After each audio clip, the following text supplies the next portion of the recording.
장보고는 9세기 동아시아 해상무역의 중심에 서 있던 인물이었다.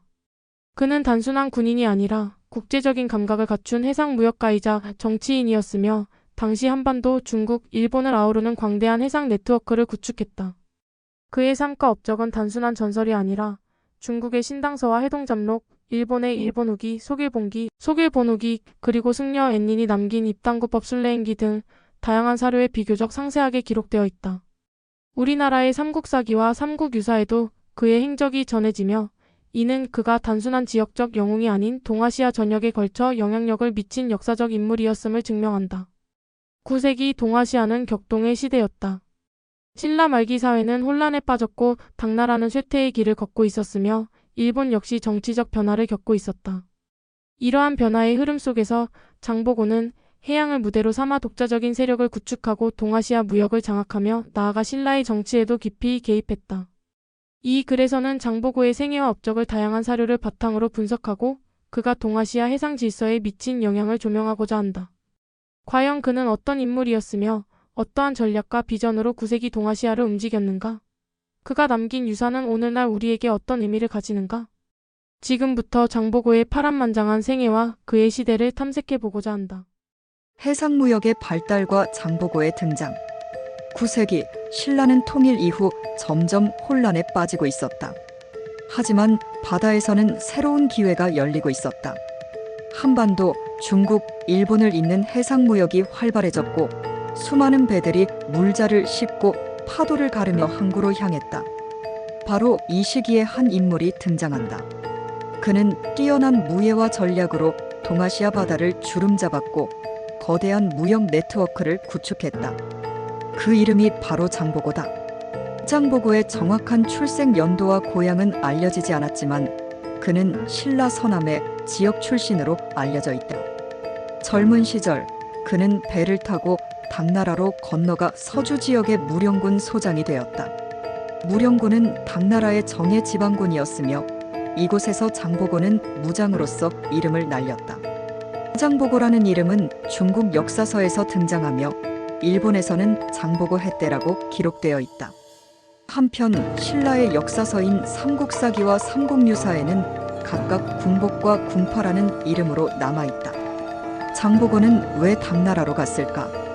당시 신라에서는 사회적 혼란으로 인해 많은 사람들이 고향을 떠나 중국으로 향했다. 특히 8세기 후반부터 유랑민이 급격히 증가하면서 이들 중 일부는 당나라로 건너가 무역업에 종사하거나 신라 유학생들과 함께 신라방이라는 한인 거주지를 형성했다. 장보고도 이러한 흐름 속에서 당나라로 간 것으로 보인다.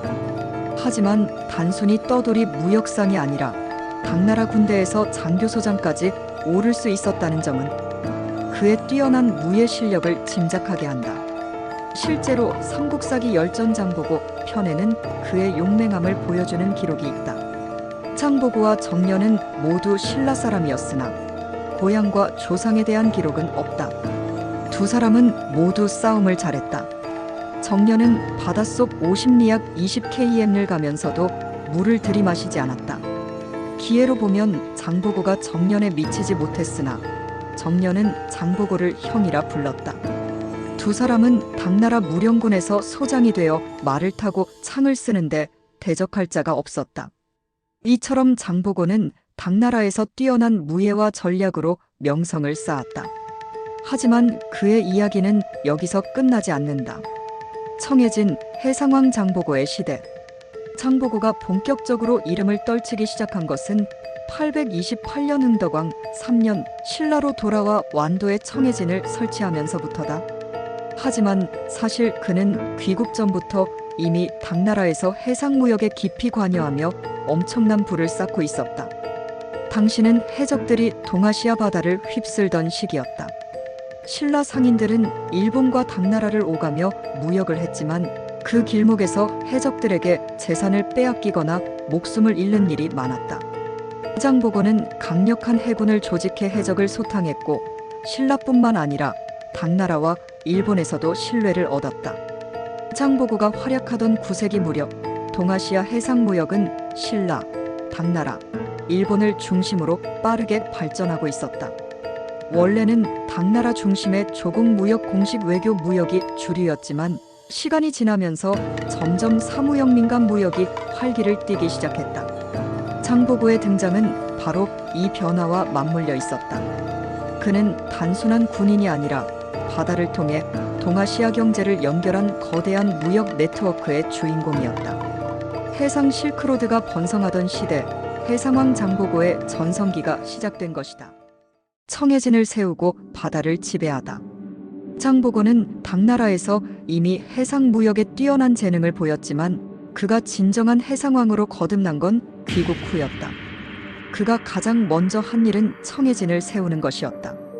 이유는 단순했다. 신라인들이 해적들에게 납치되어 노비로 팔려가는 일을 막기 위해서였다. 청해진은 단순한 군사기지가 아니라 신라인들이 안전하게 바다를 건널 수 있는 보호막이었다. 당시 신라 사람들을 노비로 사고 파는 일은 당나라에서도 큰 문제였다. 결국 816년 헌종 8년 당나라 조정은 신라노 즉 신라인 노비 매매를 금지하는 법령을 내렸다. 하지만 현실은 달랐다. 해적들은 여전히 신라인들을 납치해 팔아넘겼고 심지어 신라 출신의 일부 무리들도 해상 세력을 형성해 같은 신라인들을 중간에서 팔아넘겼다. 장보고는 이를 묵과할 수 없었다. 해적들의 존재는 신라, 당나라, 일본을 잇는 무역로를 어지럽히고 바다를 공포의 장으로 만들었다. 그는 이러한 혼란을 끝내기로 결심했다. 삼국사기에는 다음과 같은 기록이 남아있다. 장보고가 귀국하여 흥덕왕을 아련하고 말하였다. 중국 어디를 가보아도 우리 신라인들이 노비로 팔려가고 있습니다. 청해에 진영을 설치하고 해적들이 사람을 약탈해 서쪽으로 끌고 가지 못하게 해야 합니다.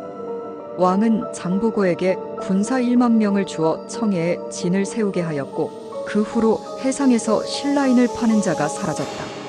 삼국사기 권 44 열전장보고 편.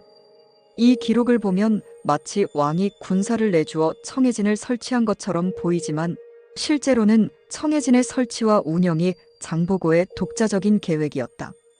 기존의 신라 군영과는 달랐고 청해진 대사라는 직책 또한 오직 장보고에게만 부여되었다. 다시 말해 장보고는 자신만의 군사기지를 세우고 이를 왕에게 인정받은 것이다. 왕이 이를 반대할 이유는 없었다. 애초에 신라 조정은 해적들을 막을 힘조차 없었기 때문이다. 청해진이 설치되자 동아시아 해상 권력 구도는 급격히 바뀌었다. 장보고는 해적 소탕을 최우선 과제로 삼았다. 당나라에 있을 때부터 해적들과 수없이 싸워왔기에 이들에게 대적할 상대는 없었다. 그가 직접 만든 선박은 강한 내구성과 빠른 속도를 자랑했고 뛰어난 항해술을 갖춘 선원들이 그의 명을 따랐다. 청해진이 자리한 완도는 당나라와 신라와 일본을 잇는 해상 교통의 중심지였다. 이곳을 거점으로 장보고는 바다를 지배하기 시작했다. 해적들이 사라진 후 장보고의 무역선단은 당나라, 신라, 일본을 자유롭게 오가며 해상 무역의 전성기를 열었다. 그가 구축한 해상 네트워크는 단순한 무역로가 아니라 그 누구도 건설하지 못했던 해상 왕국 그 자체였다. 왕위를 둘러싼 피할 수 없는 싸움, 그리고 장보고의 선택. 장보고가 해상권을 장악하면서 그의 영향력은 점점 커졌고 그를 따르는 세력도 늘어났다. 뛰어난 재력과 군사력을 바탕으로 그는 독자적인 지방 토호 세력으로 성장했다. 그런데 신라 중앙정계는 진골 귀족들의 끝없는 왕위 쟁탈전으로 혼란에 빠져 있었다. 해공왕 이후 계속된 권력 다툼은 나라를 점점 약화시켰고 백성들은 극심한 고통 속에서 삶을 이어가야 했다. 유민들은 속속 나라를 떠났지만 귀족들은 권력 다툼을 멈추지 않았다. 흥덕왕의 죽음과 다시 불붙은 왕위 전쟁. 836년 장보고에게 청해진 설치를 허락했던 흥덕왕이 후사 없이 세상을 떠났다. 왕위 계승 서열상으로는 그의 사촌동생인 김균정이 즉위할 예정이었지만 또 다른 사촌동생인 김재룡이 이에 반기를 들었다. 왕실 종친들은 두 세력으로 나뉘어 치열한 전투를 벌였고 결국 김재룡이 승리해 희강왕으로 즉위했다. 김균정은 목숨을 잃었고 그의 아들 김우징은 간신히 도망쳐 장보고를 찾아왔다. 장보고 왕위 쟁탈전의 한 축이 되다. 김우징은 과거 흥덕왕 시절 시중을 지냈던 인물로 장보고와도 안면이 있었다. 그가 청해진 설치를 도운 배경이 있었던 만큼 장보고는 김우징과 그의 가족을 기꺼이 보호했다. 하지만 왕실에서는 또다시 반란이 일어났다. 이번에는 희강왕을 도왔던 김명이 반란을 일으켜 왕을 자결로 몰아넣었다. 그렇게 838년 김명은 민해왕으로 즉위했다. 김우징은 희망이 없어 보이는 도망자의 신세였지만 혼자가 아니었다. 김해로 몸을 피한 그는 태종무열왕의 후손 김양과 만났다. 김양은 이 혼란 속에서 거사를 일으켜야 한다고 설득했고 김우징은 결심을 굳혔다. 하지만 군사가 부족했다. 그는 마지막 희망을 걸고 장보고에게 도움을 요청했다. 의로운 일을 보고도 가만히 있는 것은 용기가 없는 것이라 했다. 장보고는 깊은 고민 끝에 말했다. 의로운 일을 보고도 가만히 있는 것은 용기가 없는 사람이라 했다. 내가 비록 부족하나 도울 것이다. 그는 김우징에게 군사 5,000명을 내주었고 그 지휘를 자신의 오랜 친구이자 옛 전우였던 정년에게 맡겼다. 정년과 장보고는 당나라에서 함께 무령군 소장으로 활약했던 사이였다. 하지만 신라로 돌아온 후 어떤 이유에서인지 멀어졌고 정년은 가난한 생활을 하고 있었다. 그러던 그가 장보고를 찾아왔고 장보고는 아무런 조건 없이 그를 맞아주었다. 그리고 중요한 순간에 말했다. 그대가 아니면 이 난을 평정할 수 없을 것이다. 그렇게 장보고는 자신의 군사력을 내주며 신라왕위 전쟁의 한 축을 담당하게 되었다. 신라왕실과 귀족들의 견제. 장보고의 영향력이 커지자 신라 조정은 긴장하기 시작했다. 특히 왕이 장보고의 딸을 차비로 삼으려 하자 귀족들은 강하게 반발했다. 왕실의 배우자는 나라의 존망을 결정짓는 중요한 문제입니다. 과거 주나라는 포사로 인해 망했고 진나라는 여의로 인해 혼란에 빠졌습니다. 장보고는 해도 출신인데 어찌 그의 딸을 왕의 부인으로 삼으려 하십니까? 결국 왕은 귀족들의 말을 받아들였고 장보고와의 혼인은 성사되지 못했다. 하지만 이 사건은 장보고가 단순한 지방 세력이 아니라 왕실과 긴밀한 관계를 맺을 정도로 성장했다는 것을 보여주는 중요한 사건이었다. 그는 이제 단순한 해상 무역상이 아니라 신라의 정치 판도까지 흔드는 거대한 존재로 자리 잡고 있었다. 해상왕 장보고의 마지막 순간, 장보고의 꿈은 높았다. 그는 자신의 딸을 왕비로 삼아 신라 권력의 중심으로 들어가려 했다. 그러나 중앙 귀족들의 반대에 부딪혀 그 꿈은 허망하게 무너졌다. 장보고가 누구인가?